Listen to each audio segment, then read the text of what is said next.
อันนี้ตะกร้าพี่น้องอันนี้ก็นาพูนกับปลายางอันนี้ก็ยางไงปลูกพูนปลายางไงต้องขึ้นไปข้างบนมีบักนาดทำเด้อพี่น้องปลายางฮะนัด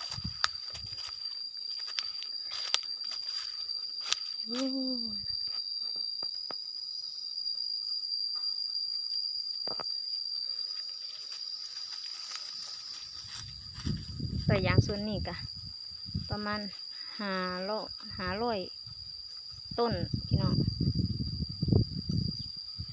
มีบักนัดพร้อม